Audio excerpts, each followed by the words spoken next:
Welcome to the 1% Doctor Podcast. What separates the good from the great, the standard from the extraordinary? It's mindset, it's execution, it's the relentless pursuit of growth. I'm Adam Lamb. I'm your host. Welcome to the show. Welcome back to the 1% Doctor Podcast. I'm your host, Adam Lamb. Today with me, a very special guest, and I'd say she's kind of one of the toughest chicks I know. Dr. Callerina Woodard, thank you for being here today. Excited to share with the guests your story, not only in medicine, but like just pursuing this path that you love as like an athlete and get into the firearms side of stuff, which is super cool and interesting. I love your content. That's how I found you, how we got connected. And then, just sharing a lot of commonalities from the athletic point of view and medicine and healthcare and all those kind of things. So welcome to the show. I think it's going to be a cool show for just a variety of audience to take away from, and I'm excited for it. Welcome to the show, and tell us a little bit about what got you into medicine. Well, thank you. Thanks so much for having me. I'm really excited to share a little bit more of my story. So backing all the way back, so I ran track in college. I was a Division I athlete, track and field. And I thought at the time that medical school was the thing for me. I've always just been passionate about helping people, but more specifically like the athletic side of things. So I wanted to go in to become an orthopedic doctor. And in my sophomore year, I broke my leg, fractured my femur. I had an amazing orthopedic doctor. He was great. How'd you fracture your femur? I was running hurdles. And we do this hurdle drill, and I was actually over the side of a hurdle, and I was running really fast, and I hit a hurdle wrong, and I spun, and I fractured my femur right in half. But I was luckily the school I went to was connected to a hospital. I went to University of Alabama in Birmingham, and my orthopedic doctor, he put me back together, did a great job of that. I still have a titanium rod in my leg, but it was really a chiropractor and my physical therapist that I basically had to only take the summer off. They're the ones that got me back into running, that taught me how the body works, everything like that. And then I just started that next season. I was like, I want to be a chiropractor. This is the route I'm going. I knew nothing, very, very little about chiropractic and what that entailed. So I ended up going to chiropractic school pretty quickly after that. Where'd you go to school at? For chiropractic? Yeah. I went to Life University in Marietta. Okay. Marietta, Georgia. Yeah, there's a lot of folks I know went there. And so you got into, how old are you right now? I turned 35 tomorrow, actually. Oh, really? Oh, happy birthday. I'm feeling Thank to you. ask. I don't usually ask women their age. Actually, no, I'm good with it. I know my wife was like, Adam, I'm like, look, I've been in the healthcare space, knowing their people's age, but I also think that it's important from a timeline standpoint too. And especially, a lot of the women I work with don't look their age, that, in some of those things too. And I think it's cool from a timeline standpoint too. So, well, happy birthday, 35 coming up, and you're a mom now. So that's a new season of that. But let's go back into, went to chiropractic school, got out of that, and then you started kind of right out of the gates in the chiropractic space. Tell me a little bit about how that worked. I did. I was fortunate. I got a job offer pretty quickly out of school. Got a job offer there and started working as a chiropractor. I didn't really know at the time, I would say, like exactly the type of patients I wanted. I just wanted to see everybody. And then it was later after that I was like, athletes, but then that morphed into also kids and pregnant women. So it's morphed throughout the past 10 years. I've been a chiropractor years now, but it's definitely changed. But yeah, I went straight into practice. And do you find like you helping pregnant women today versus you helping pregnant women prior? Did stuff change? Like, did your perspective change in that situation? Definitely. It had a lot to do with the season of life that I was in.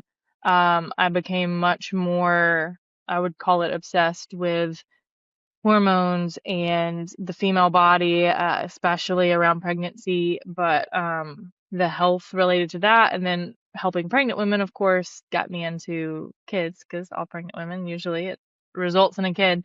So I got into adjusting kids as well through the ICPA.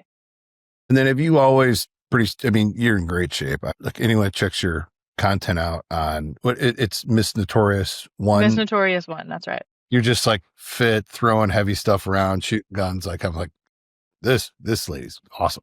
But you haven't let up on the athletic side of things, which is great. And I think oftentimes women do, unfortunately, let that up, or you've continued to do that throughout your life so far, and will probably, I'm sure, continue to do it. I think you and your husband, you guys will work out together. Sure, like your kids, like my kids, all are, they're athletic. My wife and I have always, we've always gone, they've been going to the gym with us since they were old enough to go into the gym daycare, right? And so it's like, Right. and now my daughter does competitive cheerleading. My son's a competitive soccer player. So like, it's cool to instill that athleticism in your family as well.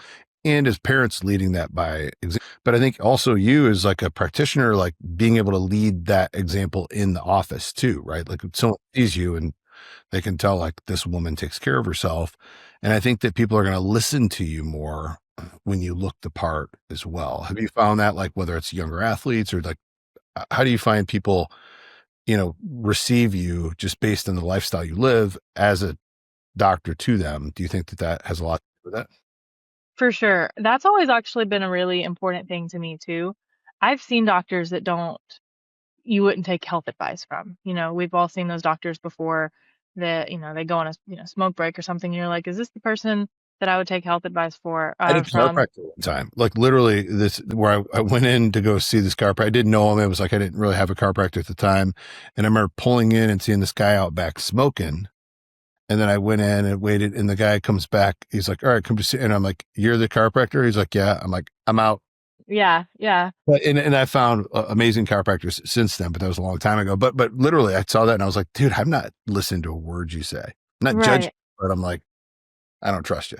And I think being an authority in this space has always been something I definitely care about. I practice what I preach. If I tell people, hey, to help with your back pain, how about we do some back squats, strengthen your glutes, strengthen your posterior chain. I'm telling them from a perspective of like, this is what I do. I would do the same thing if I injured my back. And same with pregnant women. Now that I work with them, I worked out throughout my whole pregnancy, and I delivered my son beautifully. There's a lot of details around that, but beautifully at home. Mm-hmm. 6-hour labor, and then was back no issues at all, able to work out fine within a month. So I'm able to speak from that because that's what I live. And the person I practice with as well, he's the exact same way. It's what we're passionate about, it's what we care, and it's part of our life. It's who we are. I'm just like with you, right? It's part of your identity to be strong, to be fit, and to be able to take care of yourself. So I think having patients be able to see that through me, hopefully that at least motivates people a little bit. I But think they do, and I think they're going to value what you say. And there's an aspect of one of the things I've seen too with pregnant women, which is amazing, that women that work out consistently prior to pregnancy usually bounce back mhm. post delivery, like snap, right? Yeah. Versus, because I've seen women that whatever, they're little, they're cute, they're not overweight, they're skinny, but they don't like put their body through the constant breakdown, Mhm. rebuild like strength training does. And then they're like totally taken out for months. Right. And they might go into postpartum depression, a lot of that stuff. And so, we've seen a lot of postpartum depression be curbed by women having a routine that's healthy through strength training, that also helps through pregnancy, that also helps to recover and allows them to kind of continue on that path of just forget about themselves and their body kind of bouncing back as they like to. And you got to kind of experience that now that you're a mom. So you get to lead that conversation, right? Even if it's For like sure. you're not pregnant yet, but you're planning to have a family and stuff like that, why not get your health in order? Mhm. It's way easier when you're younger to build those habits than it's to start doing it when you're 50 or 40, right? So so after the track stint, right? So what did you just kind of keep working out? Did you get into competitive stuff? Like, talk a little bit about your athletic journey. Yeah, so after track, went to chiropractic school. I got into powerlifting actually. It was just my genetics, so I was just naturally strong. Like I can deadlift and back squat. So that was an easy. I didn't want to just go to What's Globo your gyms. what's your deadlift PR? Deadlift PR was sumo deadlift 419. That's I was high. in like kilograms or something. But yeah, it was just naturally What about back squat? back squat. I asked me in kilograms. It was around 350, and that's my CrossFit back squat was in the 350 range. Okay. Yeah, that's And good. So bench 225. I can get 250 on that's that. strong. That's strong. So you got into the powerlifting side of it? Yeah, and just loved it for the training aspect. And then shortly after, I didn't do powerlifting for long. There's a good Shortly, community in that too. I think like yeah, the power, there's another part. I think people that don't work out as their lifestyle, like they miss like, yeah, I was in bodybuilding a lot, and that seems like another lifetime 15 years ago, but like there's a cool community, whether it's hmm powerlifting or CrossFit or ultra yeah, marathon, like whatever, like you can kind of find some community in there of like-minded people. And I think people miss that of like, oh, going to the gym and they're working out. And I'm like, well, you might be able to like make really cool friends, right, in that yeah. process. And we did. So I think sometimes that's missed, and we all need community as people. Like we know that from like our psychological makeup. And so you can find community. The powerlifting was never a big piece of mine. I like the bodybuilding physique side of it more, but I know that there's cool community that can be built hmm and those things. So you did that for a little bit and then you moved on from powerlifting. Pretty quickly to CrossFit for that same reason as the community. I did like powerlifting, but the community was just different than what I was raised with, athletes. Not saying by any means that powerlifters are not athletes, but I got into the CrossFit community and it was like more like the runners, the crazy people. And I fit into that community pretty well. And I did CrossFit I still kind of do CrossFit for my training that I do now, but I got really heavily into CrossFit. So much so that I put a little bit of my career on hold to pursue CrossFit professionally. And how did that go? Any big accomplishments in the CrossFit space? Oh yeah, I was so fortunate. I've been able to compete in Dubai a few times. I've been overseas several times, Iceland. I've been able to go to some really cool places and compete. And it was funny. Some things had happened and I was deciding, you know what, right before I turned 30, I was gonna I'm about to be 30, I'm gonna head first into this as much as I can, and then COVID happened. I was a Mm, 2020 30-year, yeah. and so I was a clinic director, and I left that, and I was gonna fully focus on CrossFit, and I was actually in Canada when the whole big COVID thing had happened. I was at a competition there, and whenever it started getting really bad in the United States. But then I had to go back into practice. But I was very fortunate through my CrossFit days. And so like, let's talk a little bit about today. So like you're a Glock hmm sponsored athlete, which I think is super cool. I'm a Glock fan. I got sitting on my desk, got my Glock 2240 cal. Nice. But you know, talk about like, have you always been into firearms? Did you grow up around it? Was it something you found that was cool and this, like you're good at it? Like it's not every day you meet a firearm sponsored athlete. And so, and Yeah. like most people don't even know what the heck that is. Right. Yeah. But, and so I think I personally think it's super cool. So tell me, let's talk a little bit about that. Like, how'd you get down that path?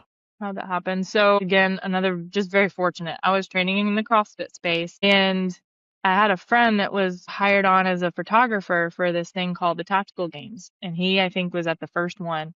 And for the second one, he was like, you need to try this thing out. And he knew, so I grew up in Alabama. I knew firearms. I had guns. I had a rifle. I had a pistol. I had a plate carrier.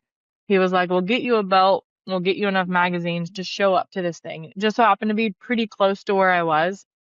And I showed up and the learning curve was like, it's firearms, right? So it was my first time. Like I knew how to shoot a gun, how to be safe, but this was like go time. So I competed and immediately fell in love. That was in 2018.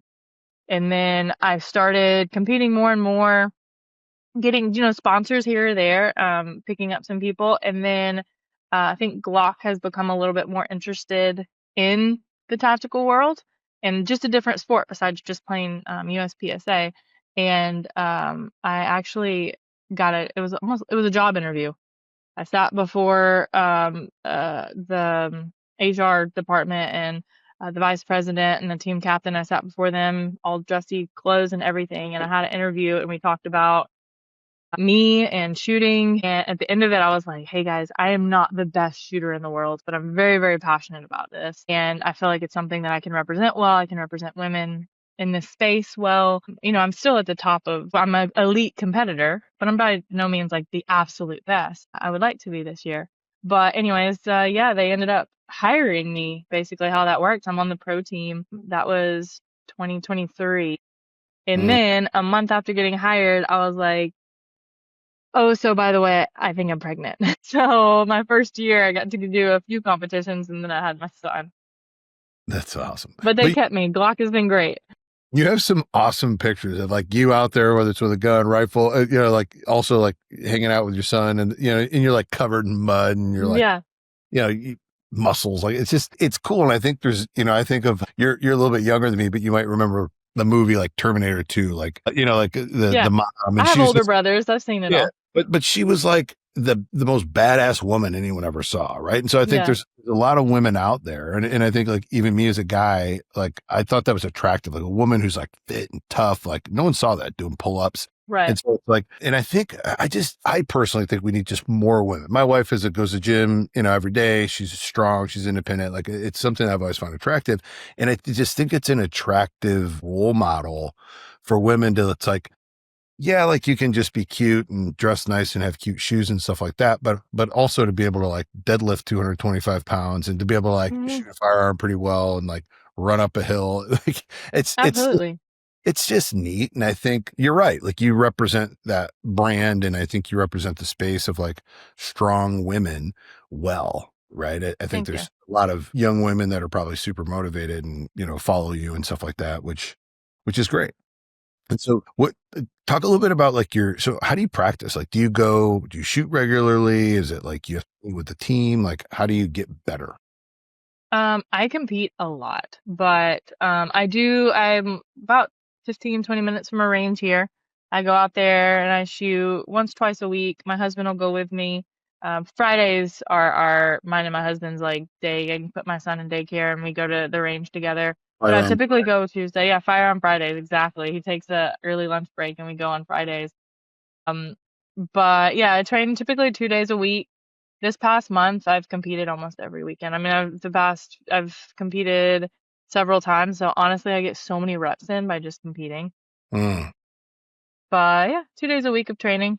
And then I work out every day though. yeah. And so part of that, like, I think just so people, like, you're not just standing there shooting Right.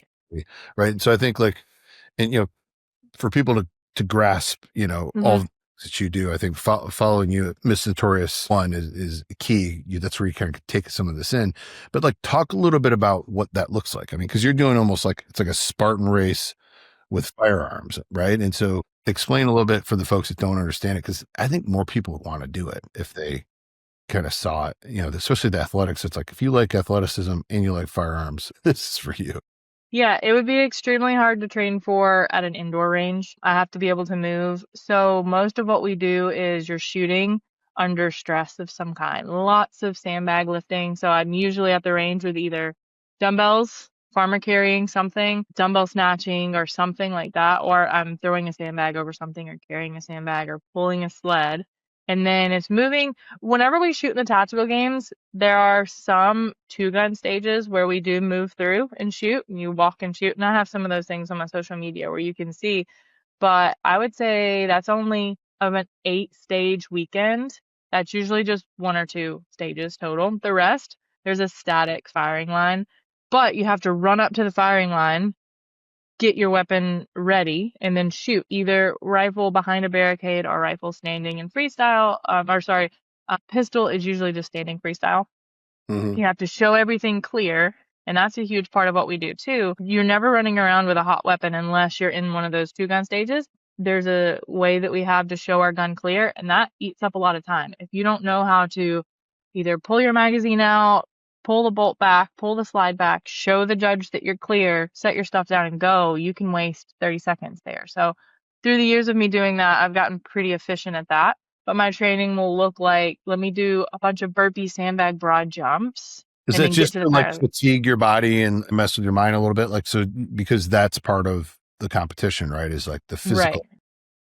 You're rarely shooting comfortable. You're usually breathing pretty hard. If I have some videos and I can see my abdomen just like as I'm shooting, you're rarely still and calm and anything like that. Or we'll just have carried a 50-pound bucket with one hand and now you have to shoot with that same hand. So your grip is taxed. So it's a lot of training like that. I would say a lot of grip, a lot of strongman stuff, and then we always have a long run of some kind or some kind of sprint. Then so like you're kind of doing it exercise to each shooting event type thing? Yes, pretty much every stage. And so do you have a lot of like ex-military and stuff like that compete in the tactical games? Is that For sure, early on, it was a majority of someone that either in their field, they were a police officer, ex-military, and it just was an easy thing for them to compete in because they already knew a lot of the stuff. But honestly, we're getting a lot more just civilian shooters now. There's still a hefty amount of military, Coast Guard, National Guard, something along those lines. But in the women's field, only a handful of, like, let's say SWAT. We have a really awesome girl that's a SWAT member, but one of them's a police officer. But of the podium finishers this past year, only one was a police officer. And then of the men, I'm trying to think, we had a SWAT and then a CrossFit coach. Like, it's a lot of CrossFitters, to be honest. We get a lot of CrossFitters into the competition. I mean, it's just people don't think of that in general. And so to me, I think of it's like, because CrossFit. I've played around with CrossFit. I'm like, and you're like CrossFit and firearms. I'm like, where do I sign up? Yeah.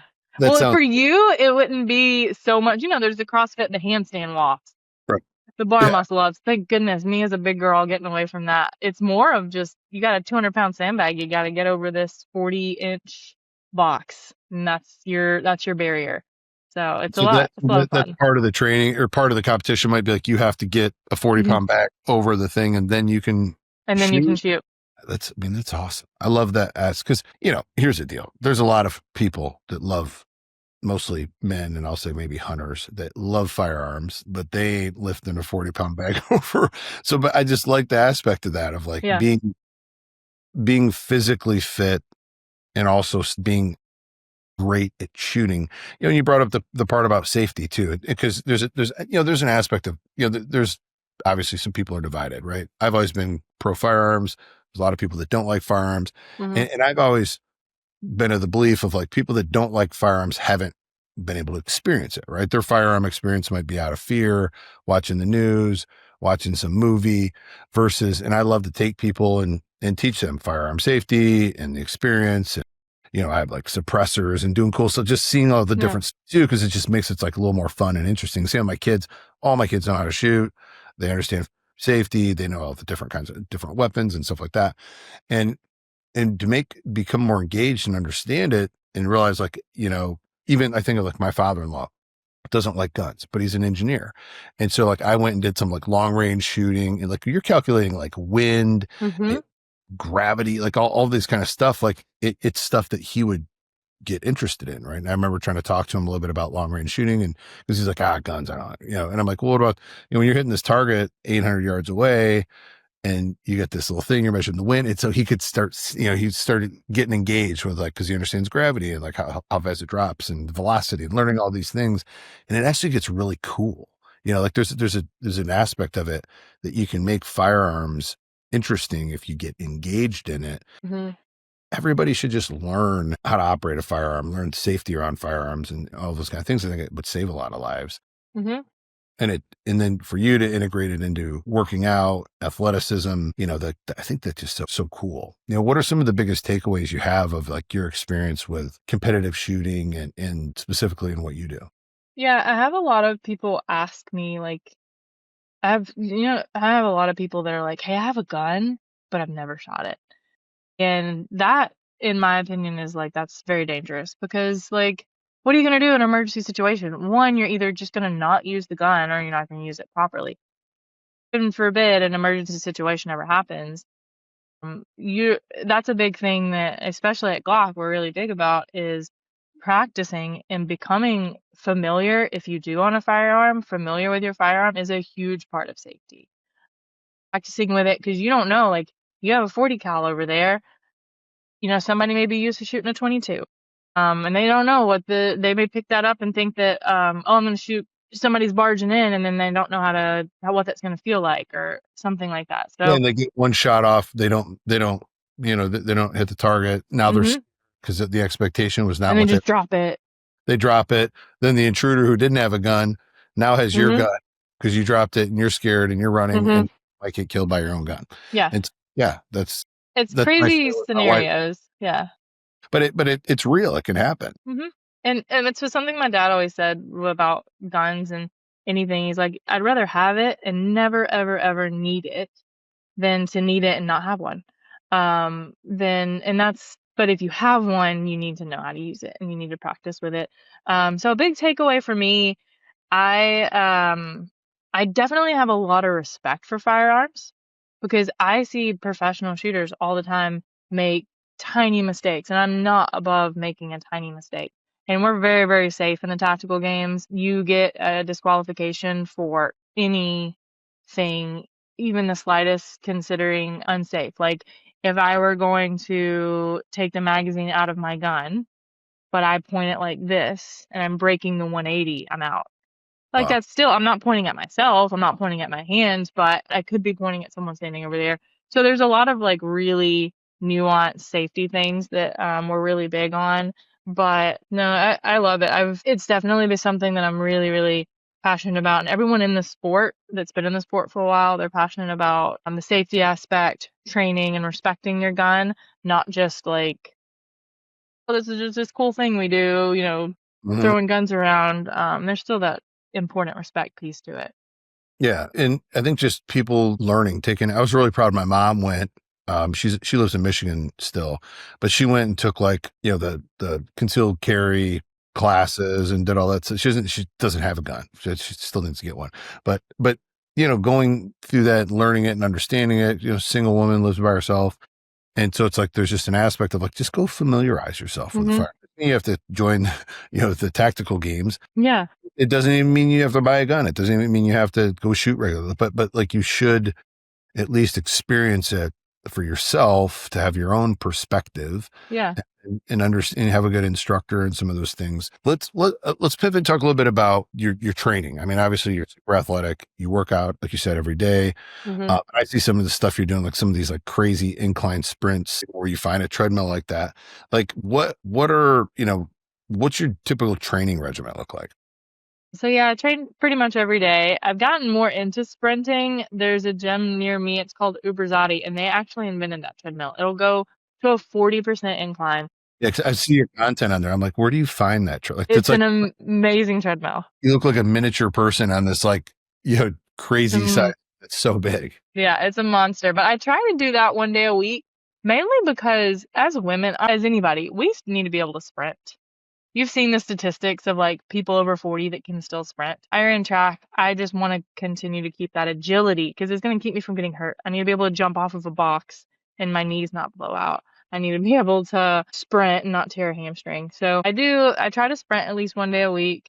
I do a lot more lifting now. Being strong, again, that's something that as women, as we age, hormones and things like that, we need to maintain our muscle mass. So that's for health, but that's also, we're moving. I know at nationals come November, I'm going to be moving a 200-pound sandbag by myself and heavy, heavy farmer's carries. So just being well-rounded and strong is huge. But also I run a lot. We do have miles, I'd say like 4 to 6 miles. I need to be pretty comfortable in that range. So I do run a good bit. And then the typical like Metcon style CrossFit, burpee, jump over something, 4 rounds, 10 cleans, 10 deadlifts, 10 burpees, 200-meter run. I do the Metcon things like that, and then always sprinkle in some extra mobility and accessories in there. And I think, too often people that aren't into strength training, they think that you have to have some sort of reason, right? They might look at you and say, well, yeah, because she does tactical games, Mm, or like, oh, this person does bodybuilding, or that, like, whatever it might be. But the reality is like the health benefit of regular strength training, like the people understand, like the just simply pushing your body into a state of stress, breakdown, and recovery is going to help you battle the flu. It's going to help you, if heaven forbid something does happen, twist your ankle or hmm you're less likely to do that because you've built some strength.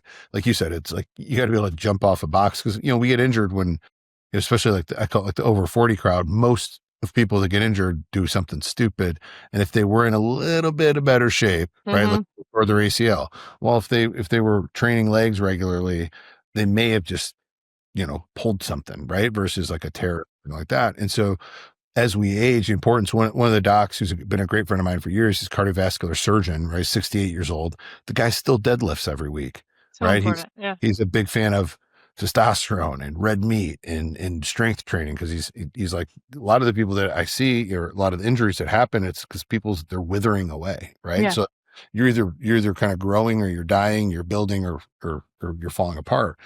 And I think there's, you don't have to be some extreme, CrossFit Games athlete or a tactical games athlete or something like that to want to work out and run. And like you said, be able to sprint. Yeah. And going back to the safety thing, what's if some crazy dude's trying to chase you down and you can't run 100 yards to like the place of safety, right? Right. Like you're dead, right? Or it could be a life or death thing. And so being able to, I don't think you have to run, if you got to run 6 miles from something's bad. Some bad timing. Right. But just like to your point of just being able to do those things is helpful. And whether it's like, hey, I want to be able to do fun physical stuff with my grandkids one day, right? So it's like, I'm thinking about my health now, not just to look in the mirror or to go to the gym later, but I hope my kids, they'll stay active. They'll probably have active kids, and like, I want to be doing, maybe I pick up tennis I hate tennis today, but maybe I pick it up at 50 or 60, or golf, like, just what's out there. But how I treat my body today is going to dictate my options later on in life. And I think, you and I both agree, like you can actually fall in love with it. Or like going to the gym. It's like my wife goes to the gym at 5 a.m. every day. Like she doesn't hate it. It's not hard for her to go. She loves it. Is there a time when it's tough and it sucks and you don't feel like it? Yep. Time. But you never regret it. So there's a mindset aspect of it too. And so how do you think you're able to take some of that and pour that into your clients too, that you see, as you're from the doctor standpoint of like pouring into them, maybe mindset shifts, perspective shift on physical health for themselves from you as a leader? Yeah, well, like I'm so passionate about this. When it comes to being strong and when it comes to lifting, I mean, muscle mass, just if I could get every patient of mine just to get a little stronger, that's going to help with hormones. It's going to help with blood sugar regulation and cholesterol and your ability to handle stress. And even the workouts that we do just to help with memory, we know that it can prevent dementia later on in life. Like these are just little things. And then I'm passionate about it too, of like, what if I need to pick up my son? What if I need to, I have 2 older stepsons too. I could pick up all 3 of my children and get them to the other side of the neighborhood. Heaven forbid my house caught on fire or anything happened. And I want to be able to do that when I'm 60 with my grandkids too. And my bones are going to be stronger. And that's what I try to explain to women, like our bone health, our hormones. If you don't have to be, people see me. It used to be whenever I was really into CrossFit, I definitely had a much bigger upper body. And I'm like, you don't have to look like this. Just be strong. Just be able to pick up your kids and run, or be able to get down on the ground and back up quickly. It's cool. It makes you resilient and it makes you safer, but it also helps with hormones. It helps with stress. It helps with cortisol. It helps with cholesterol. It helps with so many things.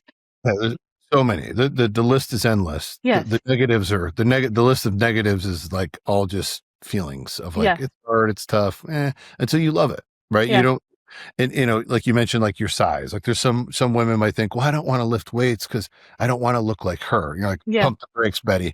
It takes a lot. You're not just going to pick up weights and look like me. You got to be a psychopath in the gym for years to look like me and really try to do it. What about, the nutrition side of things? Like, what does that look like for you? Are you pretty disciplined? Are you like, what, tell me a little bit about that. I am pretty disciplined, but I mean, if you know chiropractors, not all of us. I mean, you said you ran into a chiropractor that smoked, but there's like a lifestyle where we're those people that are like, I buy my own raw milk and I make kefir and I make yogurt for my kid. We eat mostly meat, red meat. I order all of my meat from a regenerative farm. And I don't know if you know who White Oak is.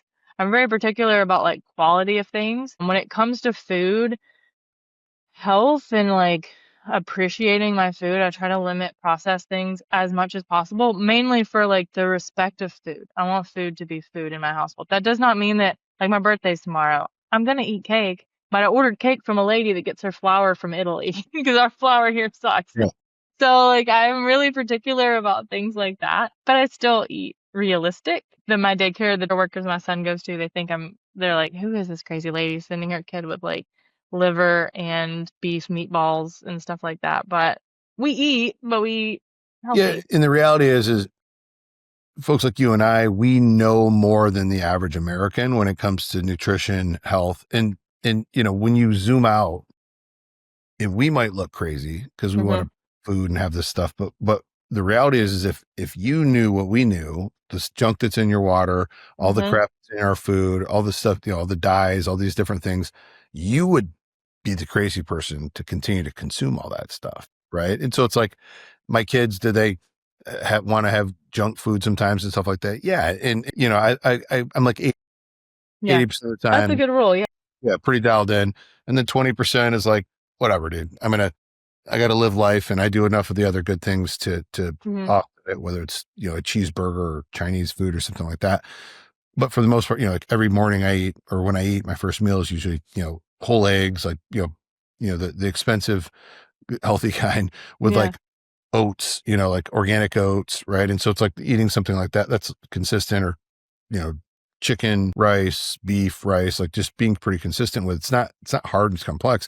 And again, going back to the same conversation with like working out, is it weird and hard and different in the beginning? Sure. But as it pertains to today, if you said, hey Adam, what do you want for breakfast? I want my same thing I eat every single day. I love my chicken and rice. I love my beef and rice. Like when I go to a restaurant, I'm trying to get some version of like meat and single ingredient complex starch, whether it's potato or rice, just because I know my body feels best when I do that. Right. I think if more people knew that they felt better. Yeah. And like if they got those seed oils out of their diet, or those just kids, whenever you see a difference in kids with like sugar and artificial colors, just if people saw that in their kids, then they would make that change. My son will really never know the difference. Like, yeah, we're going to be 80-20. If he goes, I'm not going to let my mom feed him like McDonald's, but like if he goes out, yeah, he may get a candy bar at a gas station. Like, I'm not going to freak out over that, because we're going to make sure his gut health and everything's taken care of at home. But I think if more people saw, like my life right now, I've been eating this way, my husband's been eating this way for so long, that like you just don't want the Chinese food. Like you want what you have cooked the at price home. you're going to pay. That's how I think of like with pizza. Like if unless I get like a really healthy, clean version of pizza, I just know I'm going to eat that and I'm going to feel like crap. I'm just going, like my whole body, I'm going to feel inflammation. I'm just going to lay on the couch. I'll probably feel crappy tomorrow. Like you start paying attention. Some people, that's just how they live. That's all they know. That's all I know. Inflammation. Yeah. I mean, what you eat. And I'm like, what you eat is creating this inflammation in your body. And we got to, change that. And then all of a sudden, just about everybody, right? It's just like anyone that loses weight. I've never seen one lose a bunch of weight and be pissed off about it, right? Yes. Never seen anybody consistently start going to the gym and ever be like, oh, that was the worst idea ever. And the same with food, right? Like when people actually start doing it, then all of a sudden that's just how they eat, right? That's just how they live their life. That's how they consume. And like you said, I love the way you put that, of like just thinking, like thinking about your food, like more intentionally, of like what you're actually putting into your mouth. Like when you think of like a Cheetos, right? Or like Doritos, something, like you and I are both like, oh, even my kid. And that's part, your kids are young. I got a 17-year-old and a 12-year-old. But there's going to be some pushback later. Yeah. But we're like, my kids might have something. I'm like, what do you eat? Cancer sticks, Dad. Like they like mock me. At least the seeds planted in their head that they know, like, that stuff's garbage, dude, limit it. And I think as they get older, they'll connect to it, because we built the foundation in our house of like what's healthy and what's not healthy, which I think in most American households, families don't know. No, they don't know. And I have a friend that, and us being Christian here, he put it in a really, and he's a chiropractor too, he's in Canada now, but he put it in a really elegant way when we were talking about food and intentionality. He's like, we ask God to bless our food, and it's the food that God gave us, and to bless our body. And if you do that consistently enough and you're not eating healthy, you'll start to pick up on, like, this is not something that God is going to bless for my body. And, if you think in that way. And then he also said this when it came to kids, and this stuck with me, because it was in scripture where it says, teach your child the way they should go, and when they're older, they won't depart from it. He said, that doesn't mean they'll like stick to that the whole time. It just means when they're older, they'll come back to it. Yeah. And that's so true. foundation, right? There's Yeah, just it's setting a foundational foundation. stuff that, like, my son grew up eating egg whites and oatmeal every Yeah, morning for breakfast. That's what he loved because that's what my wife and I were eating, right? And so, like, as they drift a little bit, and he's like, I want pancakes or I want Lucky Charms, and I'm just, but as yeah, an athlete, right? I'm always sending him memes or videos of something of, like, athletes and how athletes eat, and high school athletes should be thinking about this because I'm still like dumb dad that he's not going to listen to as much versus some outside places. And then he's going mhm, to start acting those things. And it's like, well, hey, dude, try eating this way. And all of a sudden he starts making gains in the gym and, oh, I'm sleeping better. My body yeah, doesn't ache. Like they start seeing this stuff. And you're right, like come back to it if you create that foundation. And you're right, it is scriptural. And I think that's probably going to help me with some decisions when we think about what we eat. And it's interesting too, when you look at in the Bible and you look at like the top foods that it lists, right? mhm, Like it's all healthy food, yeah, right? And so there's a friend of mine who talks, it's like, I only eat what's in the Bible, but it's healthy meats, grains, certain stuff like that. So I love that aspect of it too, especially if we're intentionally praying over the food. And it's almost like God's like, really? yeah, Yeah, like, you sure with that? That yeah, choice right there, that I think that's interesting. But it was a big for me, like being a Christian and a leader in the Christian community. I run the business ministry for one of the fastest growing churches in America. But there's a part of that I feel if I'm standing in front of people speaking and sharing about how biblically and how they should live life, I should be leading by example mhm, before I even speak. mhm, You should be able to look at me and say, that man is disciplined. I'm mhm, going to, right? yeah, So in church, oftentimes there's been, Jesus talks a lot about prayer and fasting and like food's a mhm, conversation in the Bible, but yeah, we credit it in American culture when realizing like some of our spiritual disconnection could be from our poor nutrition habits and our poor relationship with our physical body.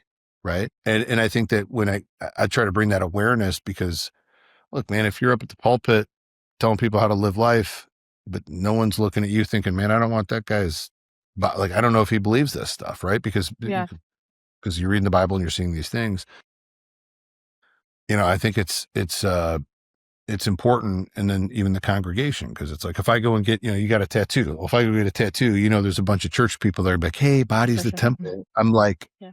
Sally, you're 80 pounds overweight with type 1 diabetes, all this other, like this is actually a tattoo of, like a Christian tattoo. What are you Yeah. doing with that? So, but Yeah. it will get offended and offensive, but at the same time, it's like, dude, it's just the truth. Right. And so Yeah.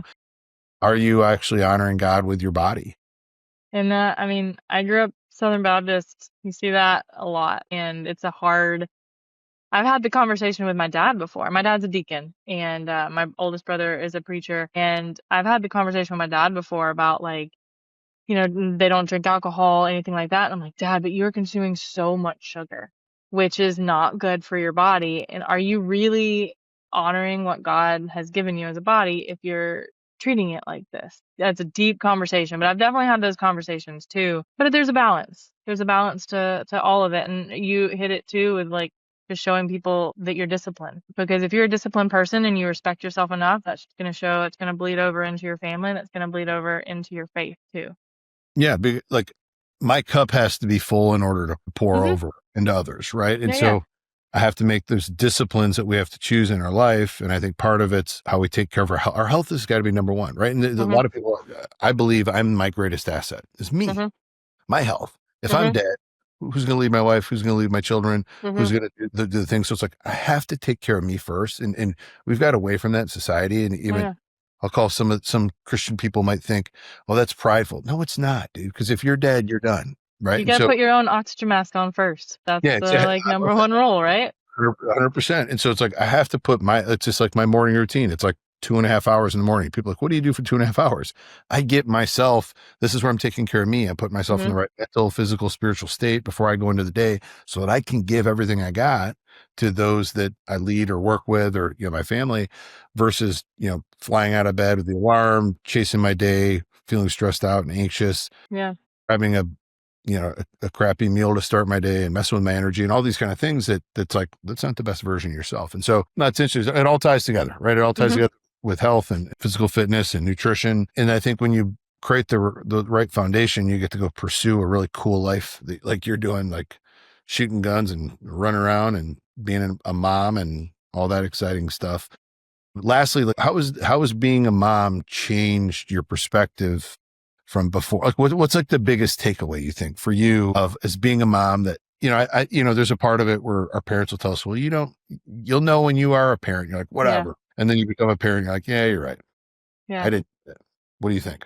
That's a great question. I mean, I've always been very passionate about taking care of myself, but now that I have a son, it's even more, because when I used to think it was like all about competition and I'm here for my health and I'm here for a long time, but now it's like I want to create something for him, whatever that is. I'm so fortunate to be a chiropractor. I'm so fortunate to be an athlete. What can I do in my life to capitalize on that as much as possible?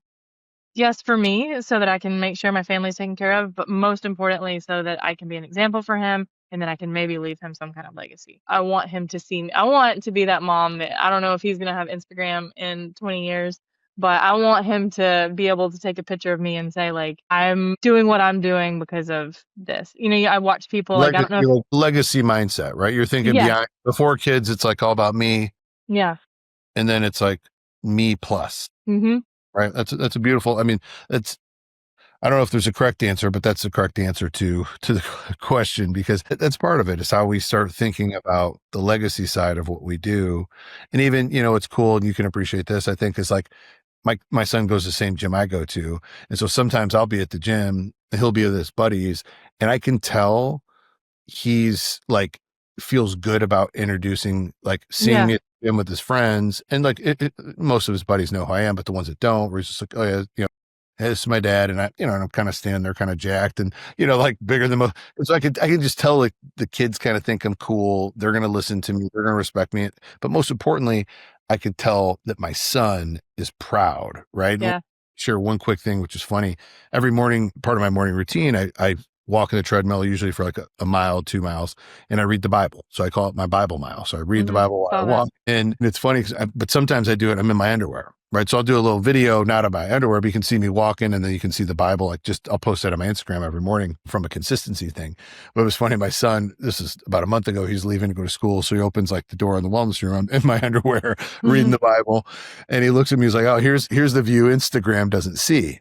And I said, let me ask you a question. What do you see? He says, I see my dad in his underwear reading the Bible, walking on the treadmill. And I said, yep. And I was like, underwear or not, but you see your dad walking into the treadmill, reading the Bible. Mm-hmm. That's all I care about. I don't care what the other thousands of people see or what they might think. And I could see like it hit him. Like I could see in his face. He was like, yeah, he's right. That's what I see. That was a huge impact. Yeah. Every morning, dad's reading the Bible and walking on the treadmill. Right. And so those are the things as we think of, yes, it's helping me, but it's also someone else who I really care about is watching. Yeah. What's if my son decides to start walking on the treadmill and reading the Bible every day for the rest of his life? Holy cow. Yeah. Right. So, well, hey, listen, this has been awesome having you on here. I love everything that you do. You're faith focused, firearms, fitness, like super mom. You're awesome. Keep it up. Thank you. But share, so your Instagram, is that probably the best place for people to kind of check you out? Yeah, and if people want to see YouTube, I do have a YouTube channel, and I've been trying for this whole season it's not the best quality videos, but I will video each stage that I do and then kind of give commentary behind what it is. So if people do want to learn more about it, they can check that out too. It's on my YouTube channel. What's your YouTube? It should just be my name, Callerina Woodard, but it should be in the link tree on my Instagram as well. Okay. And then your Instagram is Miss Notorious. Miss Notorious 1.